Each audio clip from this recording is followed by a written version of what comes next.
Olá, sou o Lucinei, professor plantonista de Geografia, e hoje nós vamos tratar de um assunto bastante interessante e também recorrente nos vestibulares.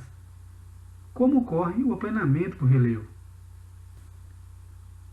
Para resolvermos essa questão, então, é importante retomarmos conceitos fundamentais. Como vemos, os agentes formadores do relevo, divididos em dois grupos: os agentes endógenos, formadores do relevo, e os agentes exógenos, modeladores, que esculturam as formas de relevo. O nosso foco aqui, então, será nos agentes exógenos, sobretudo com relação ao intemperismo e à erosão.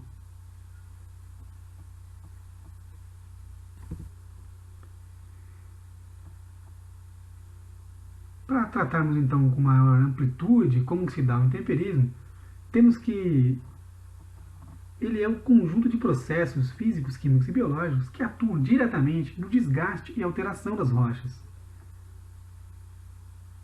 O intemperismo, então, pode ser físico, químico ou químico-biológico.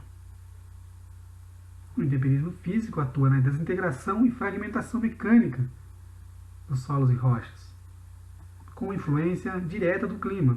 Como exemplo, temos a amplitude térmica, que através da dilatação e contração pode provocar a fragmentação das rochas.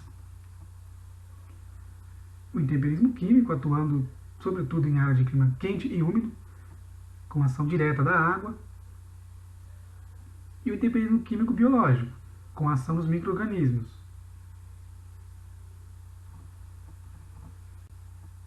Observamos aqui o sistema vertente, que exemplifica como que se dá esse equilíbrio entre os fatores exógenos e os fatores endógenos na formação do relevo. Esse sistema nos remonta como que a ação do clima, a vegetação, temperatura, a infiltração da água e seu escoamento resulta nessa modelação, para que possamos então explicar como que se dá o aplanamento do relevo. Voltamos então à nossa questão. Como esse aplanamento ocorre? Temos aqui a resposta, o processo de pediplanação. E o que é esse processo? Como se dá? Esse processo é responsável pelo aplanamento do relevo, ao considerarmos então as passagens de climas quentes e úmidos para climas semiáridos e as passagens inversas. O resultado desse processo damos o nome de superfície de aplanamento, como veremos nas imagens a seguir. Ou seja, nas regiões e pontos mais elevados, a qual damos o nome de planaltos, predominam os processos erosivos, enquanto que nas regiões mais baixas e planas, qual damos o nome de planície, predominam os processos de deposição e sedimentação dos materiais. Temos aqui uma imagem que elucida bastante esse processo.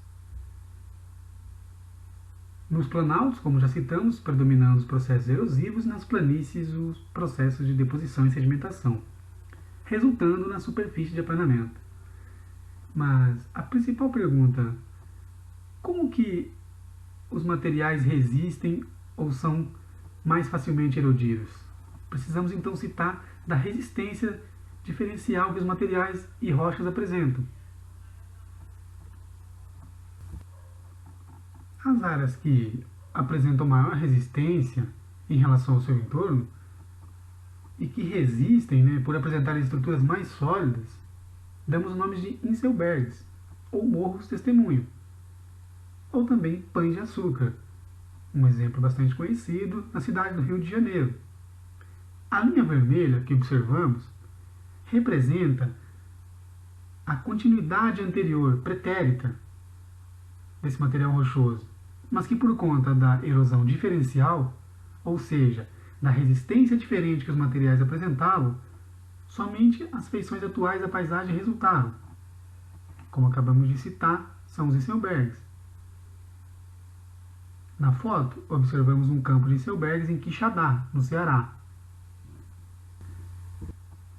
Como citamos a ocorrência da erosão diferencial por conta da resistência diferente que os materiais apresentam, que as rochas apresentam, temos aqui os planaltos e suas composições, como os planaltos escuros cristalinos, maciços antigos apresentando maior resistência e rigidez das rochas, e os planaltos sedimentares, que apresentam maior suscetibilidade aos processos erosivos, contribuindo então para uma aceleração do processo de periplanação.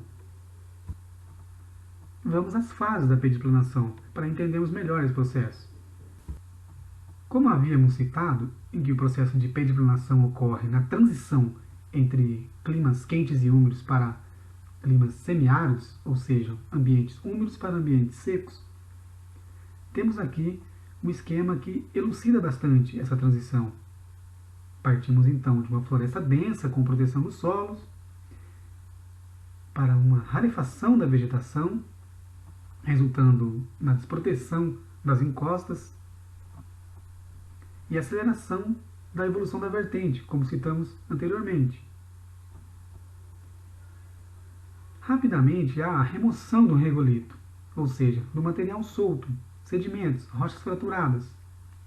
Parte do material é removida, parte é entulhada ao fundo do vale, chegando então aos rios e lagos presentes na região. Como resultado, temos a elevação do nível de base. Observamos agora a passagem da fase semiárida ou fase seca para a fase quente e úmida, em que rapidamente a vegetação se recompõe com o surgimento de pequenas florestas e o processo intenso de pedogênese, ou seja, o processo de formação dos solos. O intemperismo químico também se intensifica por conta da quantidade maior de água e da umidade. Temos a redução da erosão, dos movimentos de massa que antes entulhavam os leitos e que agora conseguem ser levados com maior facilidade.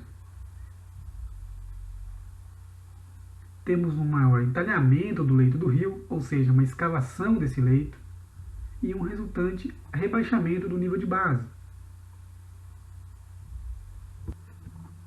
Temos aqui uma imagem, então, para exemplificarmos o processo de periplanação, ou seja, o processo de aplanamento no relevo. Como já citamos, a fase úmida, em que há cobertura vegetal protegendo assim a superfície do intenso processo erosivo. A transição para a fase semiárida, em que a tendência que observaremos a periplanação, o aplanamento do terreno, em que as áreas mais altas, como já citamos, os planaltos, em que predominam os processos erosivos, vão produzir material para que seja depositado e sedimentado nas áreas mais baixas e mais planas, como já citamos, as planícies.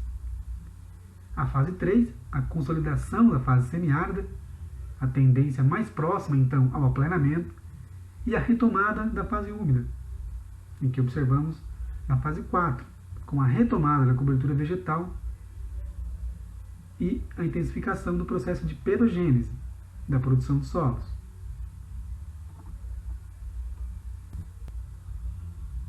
Bons estudos e até mais!